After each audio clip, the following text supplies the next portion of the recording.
Para este diálogo extenso y sin censura, le agradezco mucho al periodista, escritor sobre temas de delincuencia organizada, autor de por lo menos una docena de libros en México, Estados Unidos y España, Ricardo Ravelo, que nos acompañe para hablar sin censura. Ricardo, no sé en dónde te encuentres, pero hasta donde estés, gracias por acompañarnos.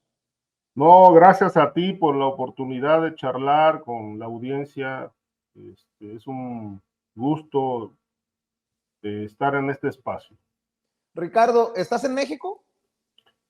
Ahora sí, por unos meses, porque viene la promoción de un libro de próxima aparición, pero generalmente estoy entrando y saliendo del país. Pero por esta cuestión que va a empezar el día 20, pues ya estoy acá. Voy a estar seguramente hasta enero. Me quiero imaginar que no puedes todavía adelantarnos detalles, ¿o sí? Sí, el libro es se titula El Amo de Jalisco y se va a publicar el día 20 de este mes. Y habla de lo que bien podríamos llamar la radiografía criminal del gobierno de Jalisco, es decir, cómo una estructura de poder, como es un gobierno estatal, se transformó en una empresa criminal. Y de esto trata el libro precisamente, que estará ya circulando a partir del día 20 de este mes. El gobierno de Enrique Alfaro. El gobierno de Enrique Alfaro, exacto. ¿Sería el capo?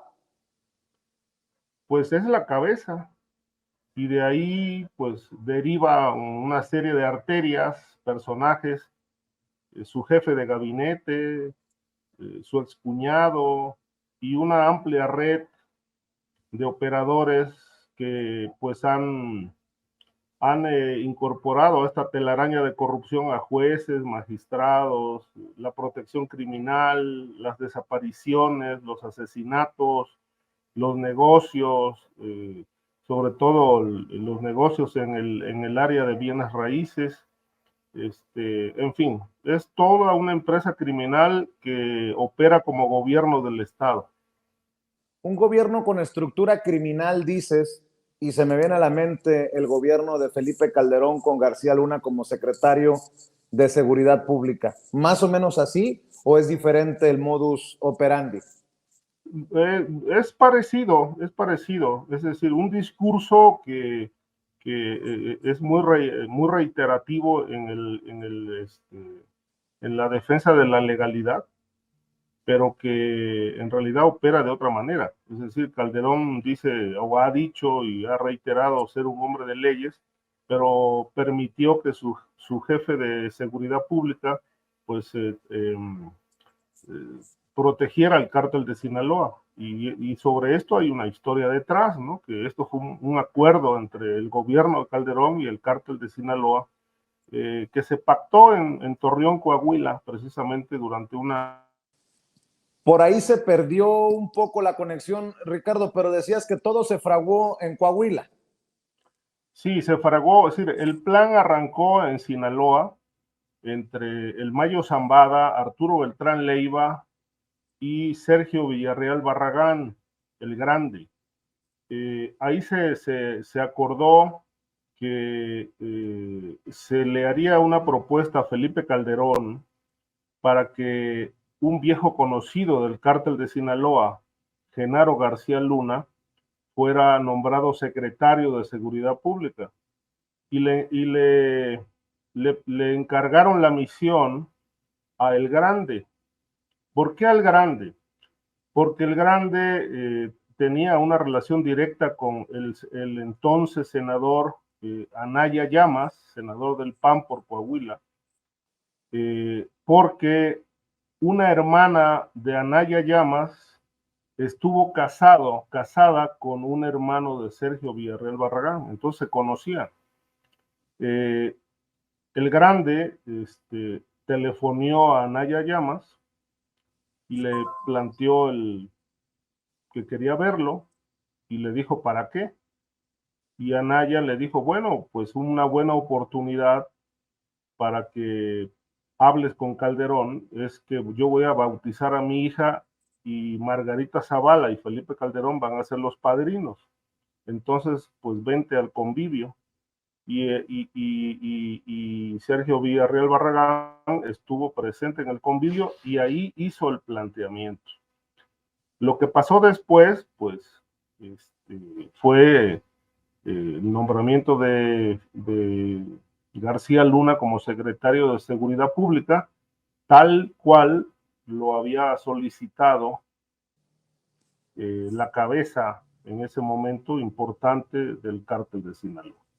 Ricardo, si encuentras similitudes en lo que tú destapas de Jalisco con Enrique Alfaro a lo que había en México con Felipe Calderón, ¿hay protección de grupos delincuenciales, de grupos de criminales, de acuerdo a tu investigación, por parte de Enrique Alfaro, el gobernador de Jalisco de Movimiento Ciudadano? Sí, todo, mira, no sé, ningún negocio se mueve sin que se acuerde en la oficina del gobernador Alfaro. Ahí está, por ejemplo, el señor Luna, que es su jefe de gabinete, que es el que le opera lo financiero, opera los negocios de bienes raíces, eh, tiene los contactos con el Poder Judicial, junto con el excuñado de Alfaro, Enrique Martínez, que ahora opera como asesor legal en el Ayuntamiento de Guadalajara, pero él se encarga de operar toda la parte que tiene que ver con los fallos judiciales para torcer la justicia, es decir, para ayudar a amigos y perjudicar a enemigos, y sobre todo tienen muy bien aceitada esta maquinaria cuando se trata de asuntos mercantiles, asuntos de tierras, temas financieros o temas de herencias, ¿no? Entonces, toda esta parte está operada por el equipo más cercano de Enrique Alfaro. Y la otra es la protección al crimen organizado, en particular a todos los operadores del cártel de Jalisco Nueva Generación, que están afincados en la entidad y que tienen, pues no solamente líneas de entendimiento con el gobierno estatal, sino negocios. Hay operadores que tienen negocios. Déjame insistir entonces así. En algún momento dijimos que el de Felipe Calderón era un narcoestado, el de Enrique Alfaro es un narcogobierno. Sí, es un narcogobierno y además te diría, las características coinciden en la forma de operar con lo que en su momento, pues, conocimos sobre el gobierno de Tamaulipas en tres etapas: el gobierno de Tomás Yarrington, el gobierno de Eugenio Hernández y el gobierno de Cabeza de Vaca. Es decir, estos tres gobiernos en Tamaulipas operaron de una manera muy similar a la que el libro da cuenta con detalles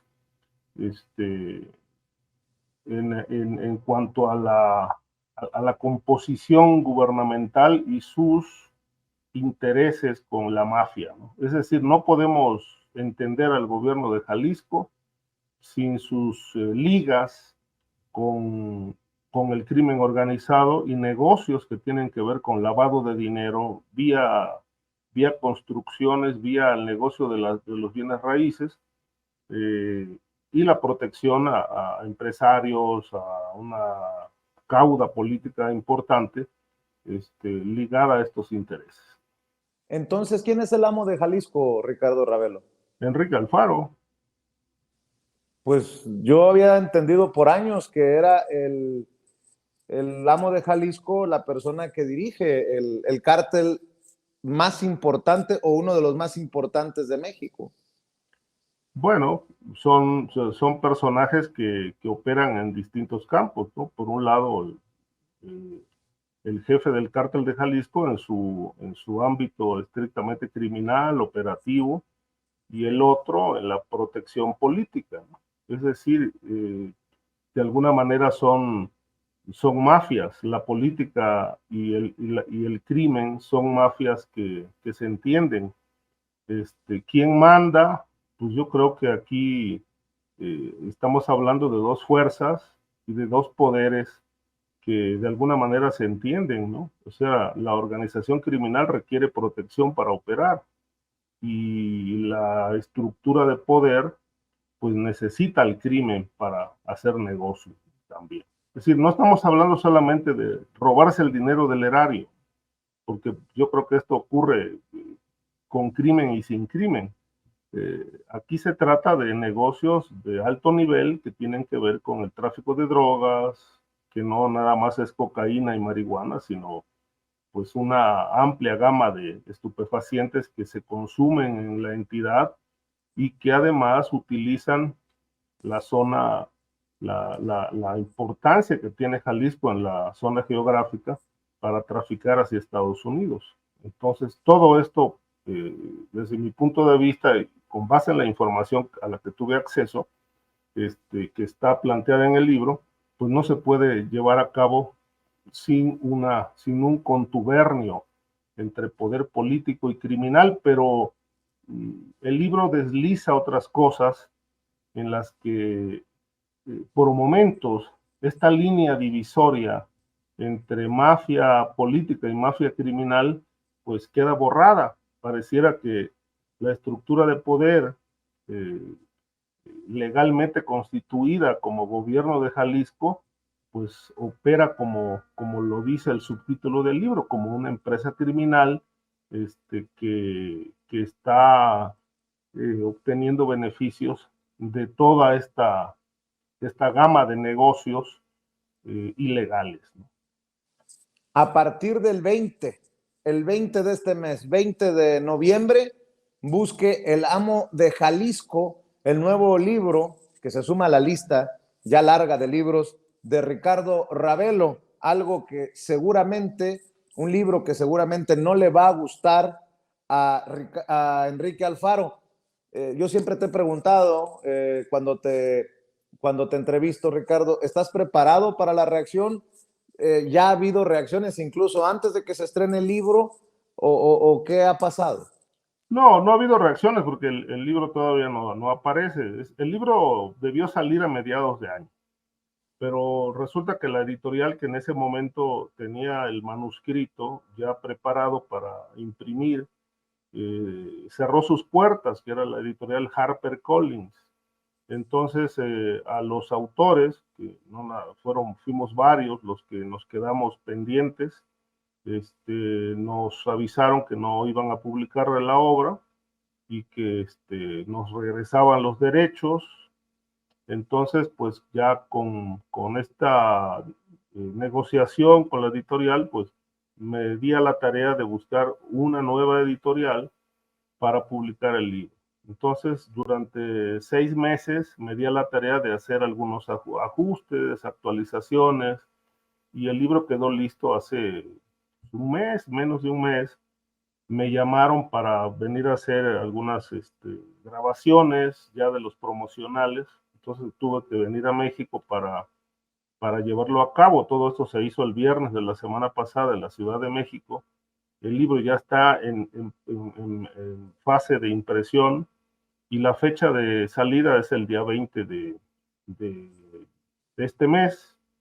Vamos a estar presentándolo en la FIL. Todavía no sé si va a ser dentro de la FIL, pero sí, ¿Qué por razones de tiempo, pantalones? ya no hubo oportunidad de tener un salón en particular, pero bueno, va a haber una presentación en Puerto Vallarta.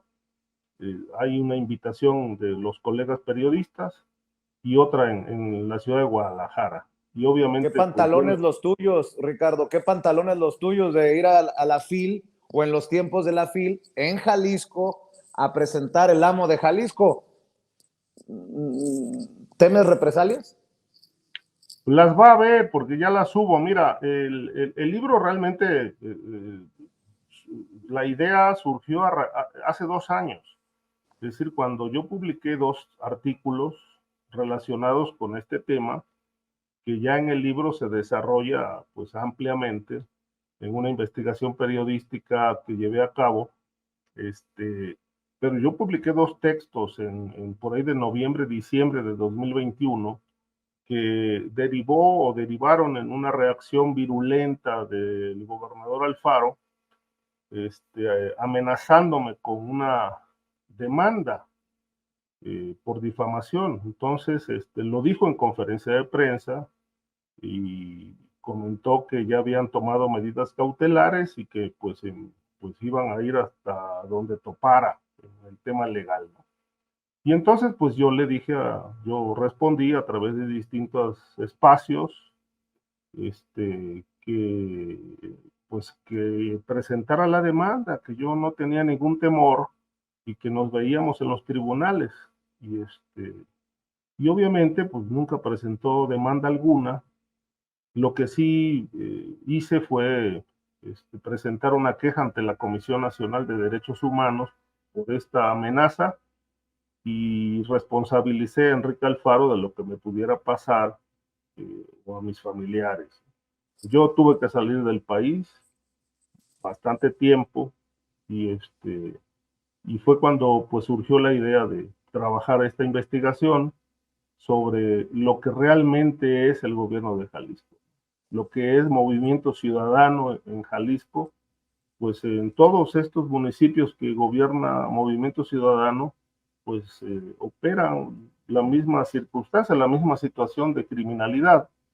Y una vez que el libro estuvo listo, pues lo puse en manos de esta editorial que referí y luego dijeron que no lo iban a publicar. No fue un caso, o sea, no fue mi caso únicamente, fuimos creo que 20 autores los que nos quedamos pendientes y tuvimos que buscar nuevas editoriales para poder colocar las obras. Esta fue acogida por esta editorial nueva, pero que con mucho interés vieron el material y prepararon su lanzamiento para este 20 de noviembre. Entonces, represalias yo pienso que va a haber, no creo que Alfaro se quede callado, pero también aquí hay una cuestión, es decir, podrá protestar, podrá amenazar, podrá decir lo que quiera, pero pues ahora sí que se harán sus dichos contra los datos. Déjame preguntarte, ¿hay otros personajes involucrados en esto del amo de Jalisco, este gobierno con una estructura criminal, como dice el subtítulo de tu libro? Te lo pregunto porque vamos a un proceso electoral. Se maneja el nombre de Lemus, el que fuera alcalde de Guadalajara, también para buscar quedarse con el puesto por Movimiento Ciudadano, mantenerlo en Movimiento Ciudadano. Y hay otros personajes también en la arena política nacional de relevancia, ¿no? De Movimiento Ciudadano. ¿Hay algún otro nombre que salga raspado, Sí, Ricardo Pablo Barrera? Lemus es parte de la mafia, es decir, es parte del grupo, y Pablo Lemus viene retratado en el libro como un personaje que torció la justicia para, por ejemplo, llevar a cabo un negocio de la compra de cientos de patrullas sin licitación y con un sobreprecio arriba de 600 millones de pesos. Aquí se generó una gran polémica porque pues todo esto lo movieron a nivel del Poder Judicial. Hubo una instancia judicial que anuló la licitación y otra instancia judicial de alzada que sin tener el expediente en mano emitió un fallo para anular válgase la redundancia, la anulación anterior y darle validez a la licitación amañada, donde se optó por entregarle el contrato a la empresa que había hecho la propuesta más elevada. Había un sobreprecio de 600 millones de pesos. Y esta fue la que, pues, ahora sí que salió adelante.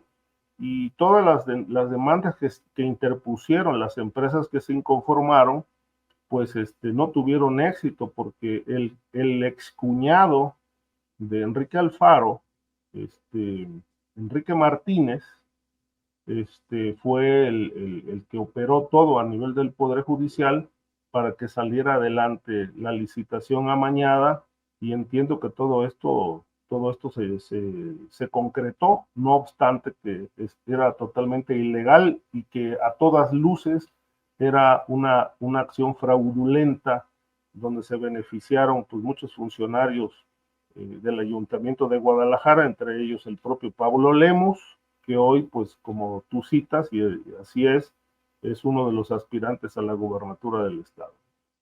El crimen organizado, ese con el que hace negocios, de acuerdo a lo que expones en el libro que va a salir a circulación el 20 de noviembre, ¿ese crimen organizado va a financiar campañas como estos personajes a los que estamos mencionando, que hacen alianzas, que hacen negocios con ellos? Sí, es que no se puede divorciar a la estructura política del crimen organizado, son lo mismo. Es decir, todas las campañas, no solamente de Jalisco, todas tienen financiamiento del crimen organizado, porque no hay ningún dique de contención para impedir el flujo de dinero sucio. Y así como hay empresarios que aportan dinero para luego obtener beneficios, pues el crimen organizado inyecta recursos para garantizar impunidad. Y como en muchos municipios de Jalisco el crimen organizado son los propios alcaldes o los propios aspirantes a alcaldes o a diputados o algún otro puesto de elección popular, pues bueno, ellos son el crimen organizado, ellos son los dueños del dinero, son los dueños del poder. Y bueno, pues yo creo que aquí no hay ningún, ¿cómo se llama? No hay ningún conflicto porque pues, gozan de absoluta impunidad. Y por otro lado, a nivel federal no se hace nada, porque no hay política anticrimen. Esto que el presidente de la República llama, estamos atendiendo y atacando las causas para frenar el crimen organizado, pues es una falacia y es demagogia. Es decir, una de las causales de criminalidad se llama la impunidad, y la impunidad es la que ha cobijado siempre a la clase empresarial ligada al lavado de dinero y a la clase política que ha obtenido beneficios de sus vínculos con el crimen organizado. Y estas causas no se combaten.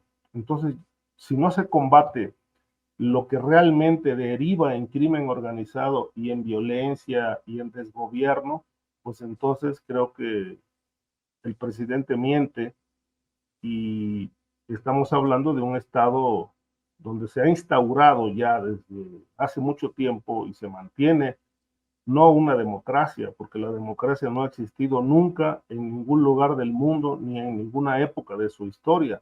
Lo que hoy está instaurado en el país se llama una mafiocracia. Mafiocracia, dices. Hoy el presidente Andrés Manuel López Obrador, en la mañanera, en planteamientos sobre declaraciones, supuestas declaraciones de Damaso López Serrano, el mini leak de que hubo apoyo de un grupo del cártel de Sinaloa para pedir el voto en el 2012. El presidente ha dicho que en Morena no hay nexos, relación con grupos criminales. Me quiero imaginar, voy más allá, que el presidente rechazaría esta visión de un periodista como Ricardo Ravelo, que está exponiendo estas cosas. Eh, pues, ¿ante qué estamos, Ricardo? Porque al presidente le han dicho de todo, pero no hay un documento, no hay una prueba contundente, y una prueba contundente no puede ser una foto con la mamá de Joaquín Guzmán Loera en Badiraguato, como lo señalaría una colega periodista, también escritora. ¿En qué sustentas esto que estás diciendo, Ricardo? Mira, si hay crimen organizado y hay en México una narcodinámica avasalladora, eh, si hay impunidad contra el Mayo Zambada, contra el grupo de los Chapos, contra Nemesio Ceguera, contra Gil Caro Quintero, por citar algunos, quiere decir que no se está actuando. Es decir, las evidencias no se prueban. Y obviamente en un negocio ilegal es muy difícil hablar de documentos, porque no hay investigación, no hay seguimiento. ¿De dónde sacas un documento que pruebe una vinculación del presidente con el crimen organizado? Pues nunca va a existir, porque ellos tienen el monopolio de la investigación y el Estado Me, no se me estás, investiga. me estás diciendo que tú crees que hay relación del presidente con el crimen organizado, porque sería una aseveración muy dura. Yo creo que la hay, porque en el momento en que no se actúa, pues, ¿qué quiere decir esto? No se actúa, estamos atacando las causas. Mira, yo he platicado con mucha gente de Morena y que viene desde muy atrás, desde el PRD y desde antes del PRD. Y por lo menos 20 gentes con las que he platicado me han dicho, para que López Obrador llegara a la presidencia de la República tuvo que pactar con todos. Y esto se habla, y obviamente se referían también expresidentes, a los expresidentes, a la mafia del poder que él llamó en su momento. Y yo pregunté, ¿y con el crimen organizado? Pues también, porque el crimen organizado hoy es una estructura, es un aparato dentro del Estado que goza de impunidad y que le funciona al gobierno para ganar elecciones, como pasó en la intermedia del 2021, y de la cual hay denuncias con datos, hechos que están en la OEA, ante la DEA también, y ante el gobierno, ante la propia Casa Blanca, porque allá se fueron a entregar las evidencias. De tal manera que, bueno, pues que el cártel de Sinaloa esté presente en los estados que ha ganado Morena, pues no es una casualidad. Es decir, ahí están en Tamaulipas, donde no podían entrar desde hace años. Están en Veracruz, donde los Zetas tenían su hegemonía, con Fidel Herrera Beltrán en el poder y Javier Duarte. Están en Michoacán, donde pues eran prácticamente un estado impenetrable. Están en Sonora con Durazo. Están en Baja California. Es decir, tienen prácticamente ya todo el control del país. Ahí donde ha ganado Morena ya está Sinaloa. Esto dices, bueno, esto no prueba nada. Sí, pues no hay un papel que diga, sí, a partir de tal se va a instalar el cártel de Sinaloa en tal lado. Ahí están los hechos. Y esto no propiamente es una coincidencia, es una negociación. Pero el cártel de Sinaloa estaba mucho antes de que Morena Sí, gobernara, Ricardo. pero no está Incluso desde operando. que antes de que llegara a Palacio Nacional Andrés Manuel López Obrador. Sí, Si tú has hablado con tantos y nada más tienes la versión de personas que no revelan nombre y apellido, ¿cómo darle validez, peso a algo así? hay que leer el tablero político hay que leer el tablero criminal para entender el tablero político. Y yo creo que el tablero criminal nos dice muy bien cómo están las cosas. Te diría, por ejemplo, seguramente el día 10 van a destapar a Rocío Nale como candidata de Morena en Veracruz. Y me enteré hace poco que ya tuvo una reunión con gente dedicada a negocios no propiamente legales, con la que se pusieron de acuerdo para financiar su campaña. Y esta fue una reunión hace no menos de un mes en un hotel del aeropuerto de la Ciudad de México.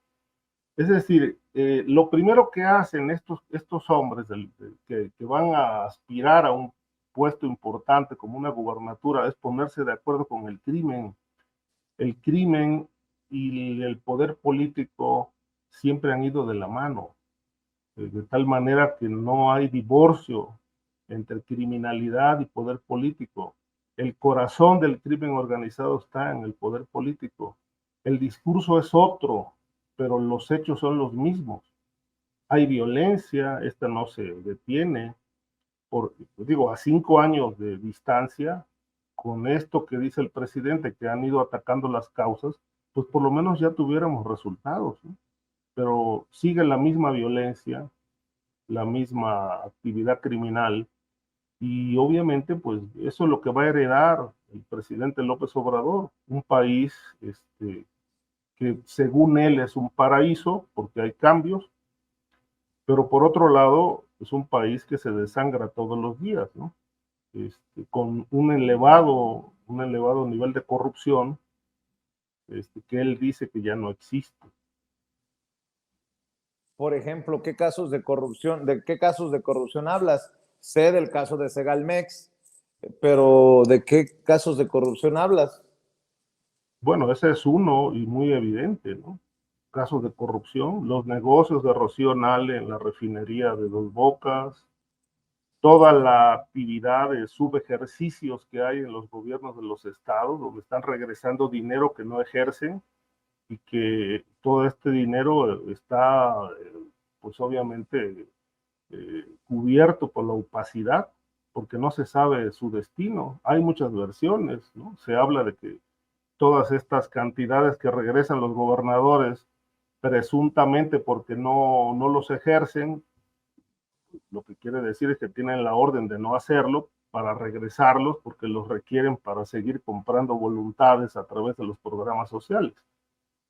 Los ayuntamientos regresan dinero, todo esto está ahí documentado, ¿no? La Auditoría Superior de la Federación tiene todos estos datos de que por falta de proyectos, presupuesto, por ejemplo, Veracruz regresó hace menos de un año cerca de 70, son 100 millones de pesos mensuales hacia la Federación, hacia la Secretaría de Hacienda, porque no los ejercieron, no había proyectos según ellos.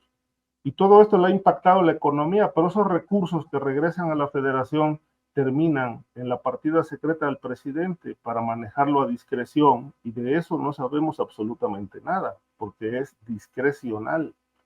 ¿Para qué se ¿Cómo que utiliza? una, cómo que Pues una partida secreta? Pues yo tengo entendido que esa partida secreta no existe ya, Ricardo. bueno, como tal no, pero hay una bolsa de dinero que se maneja desde la presidencia de la República.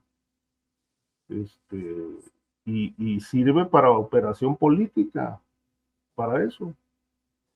Hablas de versiones para seguir en este diálogo que siempre es intenso cuando dialogamos aquí en Sin Censura con Ricardo Ravelo.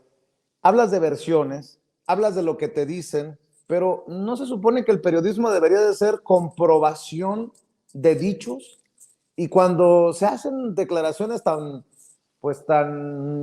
duras como las que tú haces de presuntos nexos, arreglos, el presidente, Rocío Nale, el crimen organizado, ¿no habría necesidad desde nuestra trinchera periodística de tener los pelos de la burra en la mano, Ricardo?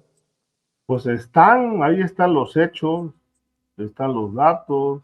Sí, finalmente, yo lo que digo no lo digo porque, digo, por decirlo. Es decir, hay evidencia. El libro no es un cuento, el libro de Jalisco no es un cuento, el libro de Jalisco está documentado. Y yo insisto que esto le va a molestar mucho al presidente, digo, al gobernador de Alfaro, pero si él en un momento dado decide interponer una demanda, pues que la interponga y nos vemos en un tribunal. Yo no tengo ningún temor en ello, porque sé de lo que estoy hablando. Es decir, si estoy hablando de que ese gobierno es una empresa criminal que ha sido cobijada por la impunidad, incluso por el propio presidente López Obrador, que él sabe cómo está Jalisco, porque no lo ignora, pues si lo ha permitido, es que, pues, o hay líneas de entendimiento o simplemente no le importa actuar, o simplemente la fiscalía tiene instrucciones de no actuar. Pero desde mi punto de vista, y lo digo categóricamente, Enrique Alfaro es un candidato a la cárcel, como en su momento fue Yarrington, como en su momento fue Eugenio Hernández, como en su momento fue el propio Cabeza de Vaca, a quien le perdonaron la vida. Y esta es otra historia, porque pues, ahí vienen otras cuestiones que implican a Morena con negocios de huachicol en Tamaulipas, con Carmona, y el financiamiento de candidatos de Morena allá en ese estado. Yo creo que esta situación fue pues un choque de poder, porque Cabeza de Vaca se defendió y no propiamente desde el ámbito legal, se defendió con información, porque tuvo en su momento el amplio expediente que implicaba a Mario Delgado con una red de huachicol que estaba financiando candidatos de Morena. Y creo que si no procedieron a detener a Cabeza de Vaca, fue porque hubo ahí una negociación de fondo que no le convenía ni al presidente ni a su partido que se conociera. Para aquellos que digan que tus comentarios, ya no digo sobre Enrique Alfaro, sino sobre Morena, sobre el presidente, que me imagino que están en el mismo derecho de decir, podemos actuar legalmente sobre los dichos de tal o cual personaje. ¿Qué le dices a la gente que considera golpeteo estas declaraciones? Porque si me estás diciendo que esos personajes son candidatos a la cárcel, pues me imagino que si tú con esa libertad y facilidad que has dicho que el presidente Andrés Manuel López Obrador tiene vínculos con el crimen organizado, también estarías esperando que fuera a la cárcel, Ricardo. Y eso es muy serio, muy delicado. Sí, pero te digo, pero el Estado no se combate a sí mismo. Es decir, eso no va a ocurrir. Vivimos en un régimen presidencialista que no ha cambiado. Es decir, lo mismo pasó con Salinas. No me digas que eres de los que piensa que estamos igual o peor que con Calderón o con Peña Nieto. Mira, el único cambio que hay es en el discurso, pero en los hechos, en la realidad, es el mismo sistema. Los empresarios están en jauja. Esa mafia del poder gana mucho dinero con contratos. Televisa tiene muchos contratos, TV Azteca muchísimos contratos, y toda esa estructura mafiosa que el presidente se dedicó a cuestionar como candidato, pues hoy está muy bien acomodada en el poder. Es decir, no pasó nada, no hay un solo corrupto en la cárcel. Ni uno solo. No hay uno solo. ¿Y Lozoya? Pues va a salir. Pero está en No, la cárcel. no lo han sentenciado. Collado ya salió. El, el, el militar que estaba como jefe de seguridad en las instalaciones de Pemex, Trawitz, Trawitz.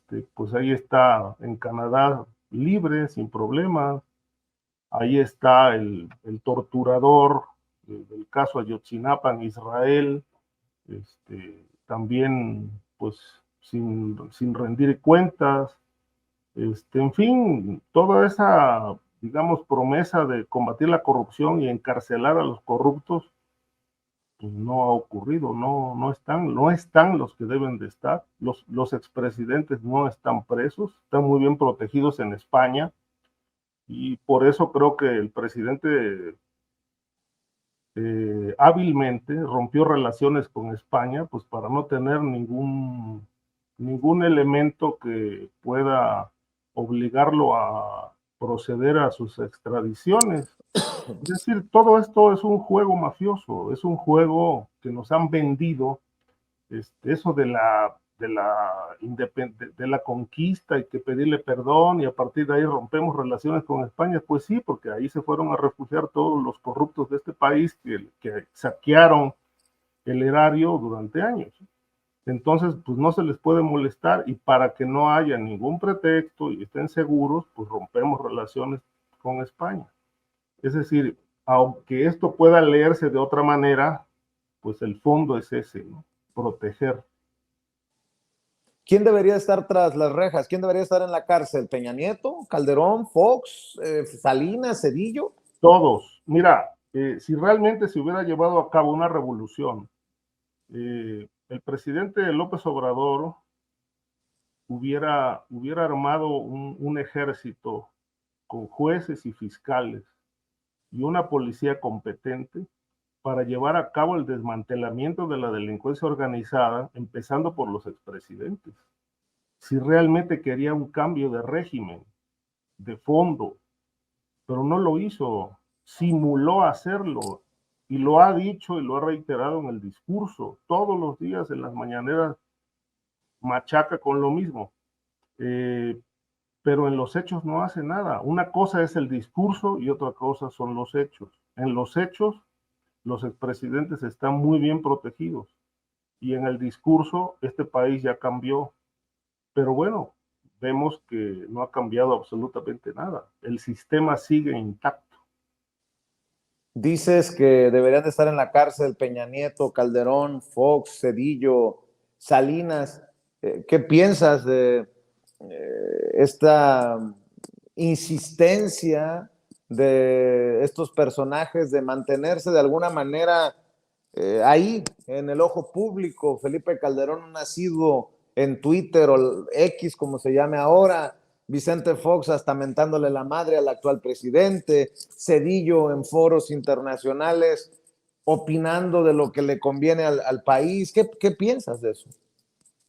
Pues que bueno, están cobijados por la impunidad porque fue parte de los acuerdos, no actuar contra ellos.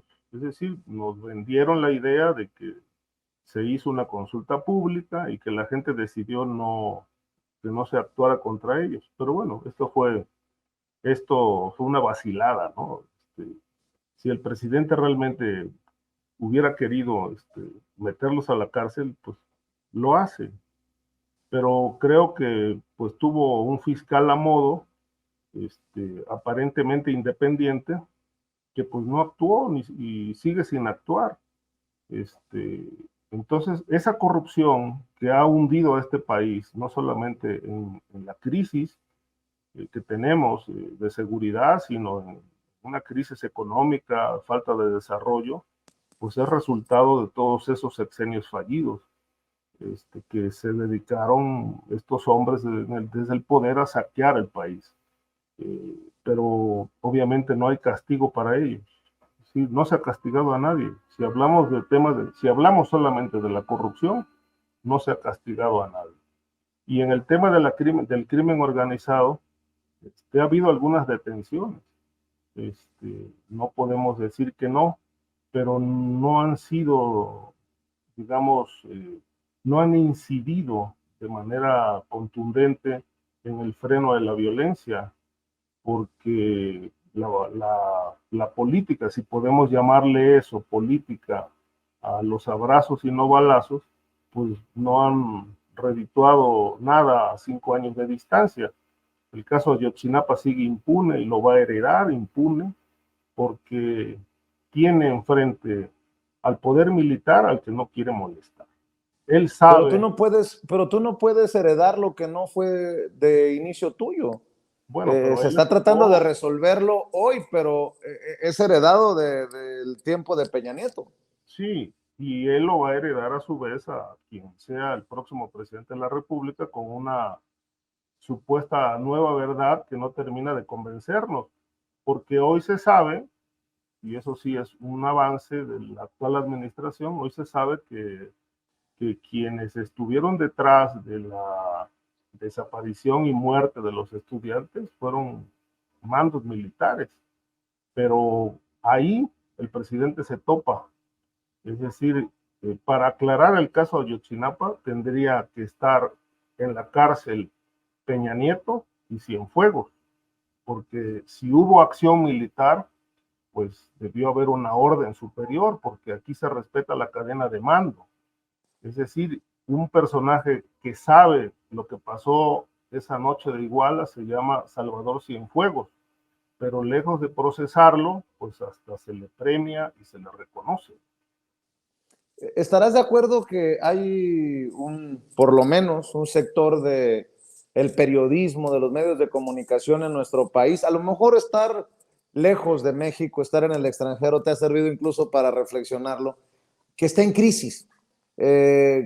Hay medios de comunicación, hay periodistas que mienten a sueldo Al menos así lo denuncio y así lo veo desde esta trinchera, pero también entiendo que a quienes cuestionamos, a los que critican, somos vistos como paleros. ¿Tú te consideras anti López Obradorista? ¿Te consideras anti 4T? ¿Cómo te consideras? Porque pareciera también que hay una gran soberbia en el gremio, Ricardo, y seguimos aferrados en quién tiene la razón y no necesariamente en quién presenta las bases pues para las audiencias. ¿Qué piensas de esto que te pongo sobre la mesa? Mira, yo no soy ni anti López Obradorista, ni soy anti 4T, ni anti Morena, ni pro priista, ni pro panista.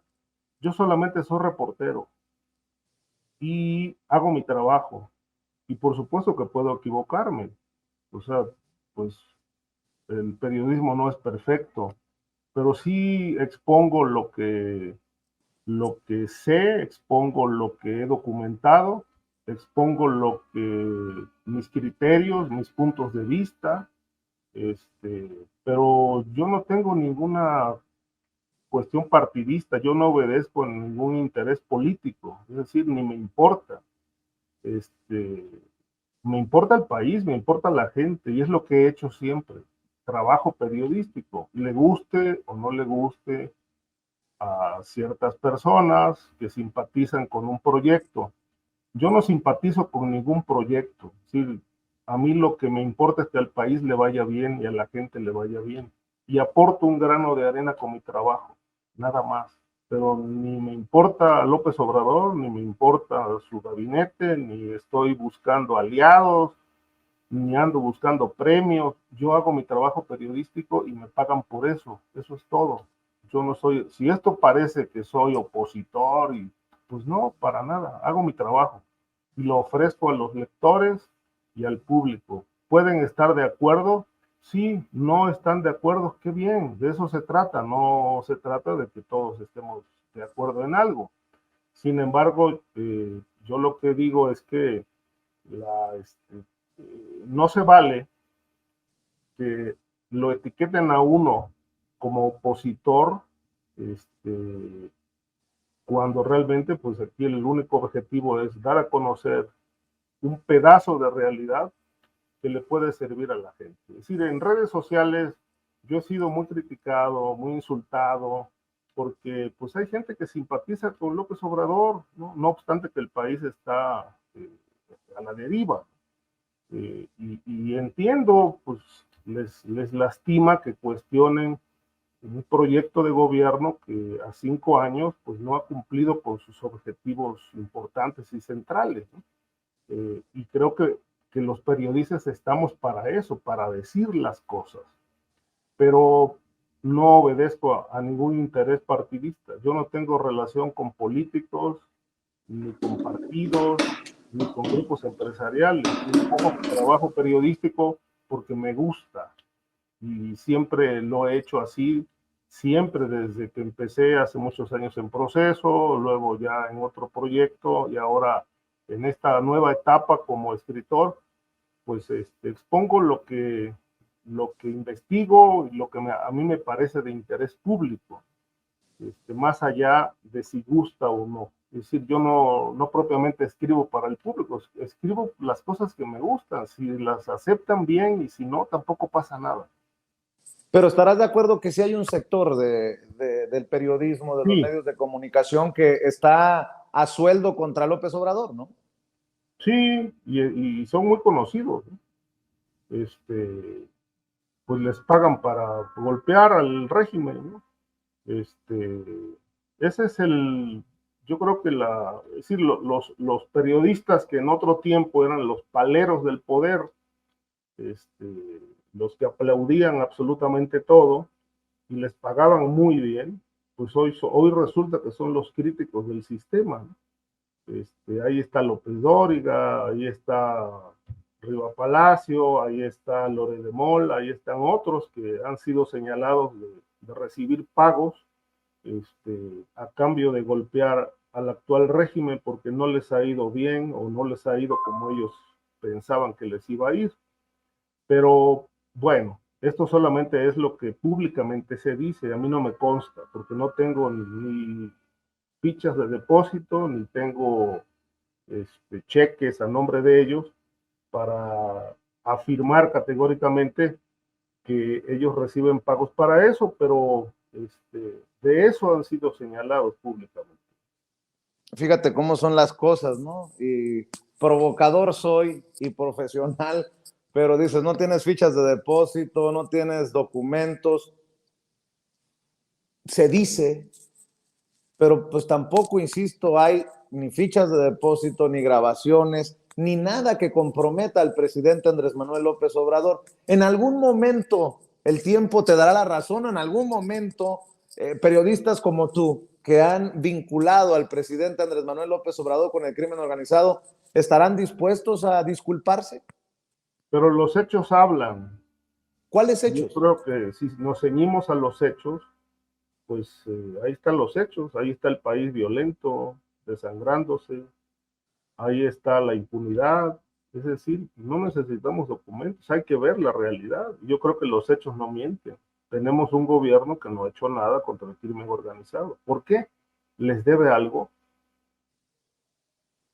Ricardo Ravelo, a partir del 20 de noviembre sale El Amo de Jalisco, este nuevo libro, y si bien podemos diferir con el autor, con Ricardo, en visiones, ¿no?, de lo que plantea aquí en Sin Censura, siempre he considerado importante leer los documentos que desde la trinchera periodística presentan como este. El Amo de Jalisco, un gobierno con una estructura criminal en relación al gobierno de Enrique Alfaro, el gobernador de Movimiento Ciudadano, y que involucraría lo que nos presenta Ricardo Ravelo a personajes como Pablo Lemus, que buscaría ser ahora gobernador de Movimiento Ciudadano de Jalisco después de ser alcalde de Guadalajara. Ricardo, para cerrar, alguna reflexión, algún comentario, siempre en este afán de hablar sin censura, insisto, en la libertad de sin censura, pero también entendiendo que se puede discrepar y tener diferente visión de los personajes y de las cosas. Y obviamente me refiero al presidente Andrés Manuel López Obrador y esto que planteas, Ricardo Ravelo. Mira, es un libro que va a descorrer velos en Jalisco, ¿no? Y que seguramente algunos partidos lo van a explotar para su conveniencia, porque bueno, la guerra política en Jalisco va a estar fuerte entre Movimiento Ciudadano y el resto de los partidos que ya están por lanzar candidatos a la gubernatura de ese estado. Yo espero que el lector acoja con apertura esta investigación, la reflexione, antes de dar un punto de vista descalificativo, pues que se tomen la tarea de leerlo y por supuesto que lo discutimos. Yo en lo personal no espero otra cosa de Alfaro más que una reacción virulenta, posiblemente una demanda, posiblemente amenazas, porque ya las hubo y me tuve que acoger al programa de protección a periodistas, me tuve que ir del país un buen rato y no dudo que pues ahora lo tenga que hacer por un mayor tiempo, frente a una situación que pues pudiera poner en riesgo mi vida, mi integridad o la de algún familiar. No descarto absolutamente nada porque sé que lo que estoy cuestionando no es un gobierno, es una estructura criminal que puede reaccionar de manera muy violenta. Déjame para cerrar nada más preguntar, ¿México desde tu perspectiva entonces ya no tiene remedio? Dices que este gobierno, yo insisto con el tema López Obrador, es igual o peor a lo que teníamos con Calderón, con Fox, con Peña Nieto. Entonces, ¿qué sigue? ¿El abismo? No, lo que sigue es observar esta realidad perturbadora y tener claro, muy claro, que hoy no estamos en un país gobernado por una estructura política. estamos en un país donde ya gobierna el crimen organizado, donde el 90% de los municipios están gobernados por figuras ligadas a la criminalidad o personajes que están directamente involucrados en actividades de tráfico de drogas, de lavado de dinero, de secuestro, de cobro de piso. Es decir, tenemos que acostumbrarnos a esta realidad, que este país está gobernado por el crimen. Yo lo dije hace un momento, es la mafiocracia, y que esto obviamente no va a cambiar. Simplemente la gente tendrá que acostumbrarse a ver esta realidad, le guste o no. Es decir, no se ha podido cambiar. Para cambiar esto, pues tendría que haber una gran revolución.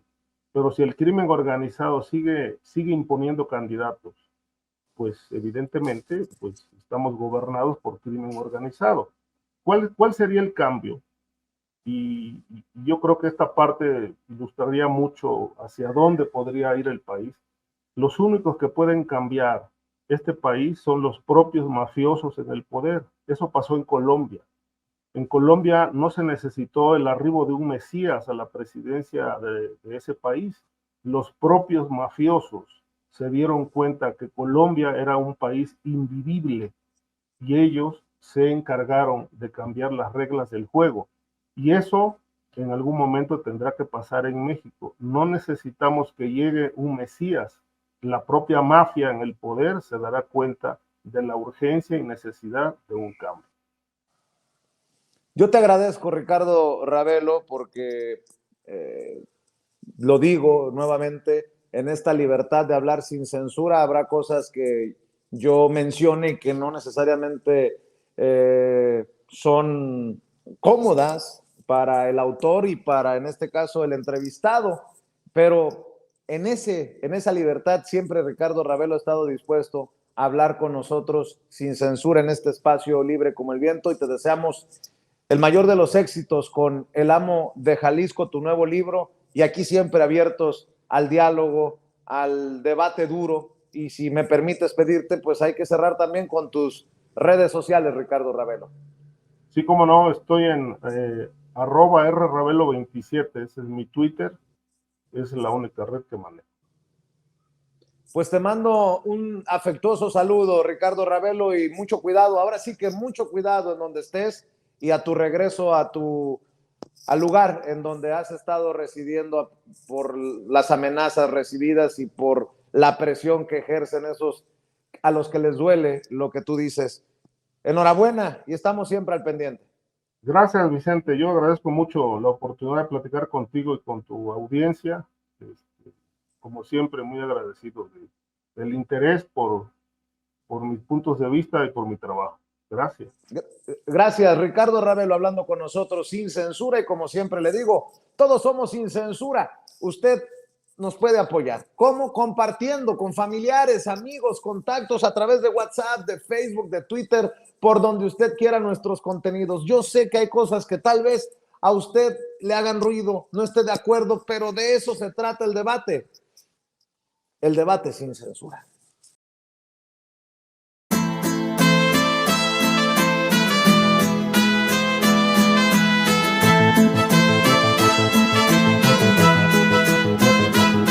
Hay una prensa que aplasta el pensamiento y asegura la paz para el tirano, prensa basura. Hay otra prensa que es luz y claridad en la noche oscura. Hay quien tiene remedio y hay medios sin cura. Hay una prensa que nutre la perfecta dictadura y le declaró una guerra abierta a la cultura. Hay otra prensa dispuesta a enfrentarse a esta locura, sincero, sin pero, sin miedo y sin censura. Hay una prensa sin vergüenza que dispensa ofensas a una masa densa que desconoce qué piensa. Si cambia de discurso buscando que no se note, porque no llegó la pauta, la payola ni el chayote. Corporaciones contabilizando acciones a la hora de esconder o pregonar sus posiciones, dejando trascender suposiciones, chimentos o pariendo mentiras sin ningún remordimiento. La libertad de prensa, la libertad de empresa, la libertad expresa de los dueños de la imprenta, propensa a dar batalla en pos de su codicia. A quien venga y dé la talla en la lucha por la justicia, desquicia Son mentiras, no noticias, pero hay otra prensa de verdad que no es ficticia. Hay otra prensa que es caja de resonancia del padecer del pueblo y conoce sus circunstancias, que entiende que el presente no da gracia, que entiende que la pugna es entre mafia o democracia, que extiende su mano y prende el fuego en el llano, enciende troyanos, tiende calor humano, sin caretas, profetas de la protesta, y el vil metal no los distrae de la meta. La cancha está inclinada y los recursos del poder para hacer que se transmita su discurso no tienen límite, siempre es el interés y la mano generosa del lacayo que los imite. Quien critique a esta máquina perversa sentirá balas de cerca, será blanco de sus fuerzas. Harán que se retuerza su estructura, si no alcanza seguirán por la censura. Fifi, cheto, fresa, presa, de esa alma da cabeza, pesa su alteza, profesan promesas de esas que sabemos pronunciar y no progresan. Me temo que vemos el mal supremo y decir la verdad se convirtió en deporte extremo. Son demonios demostrando su temor, el demos, el pueblo, su único bemol. ¿Será el sol que ilumine la comunicación o el Seol que confine a la persecución? Porque un pueblo que ignora no puede ser feliz. Una prensa y otra prensa, ¿cuál vas a elegir? ¿Cuál vas a elegir? ¿Cuál vas a elegir? Sin censura, Daniel De Vita en el micrófono. Le de esta en la casa. Hay una prensa que aplasta el pensamiento y asegura la paz para el tirano, prensa basura. Hay otra prensa que es luz y claridad en la noche oscura. Hay quien tiene remedio y hay medios sin cura. Hay una prensa que nutre la perfecta dictadura y le declaró una guerra abierta a la cultura. Hay otra prensa dispuesta a enfrentarse a esta locura, sincero, sin pero, sin miedo y sin censura.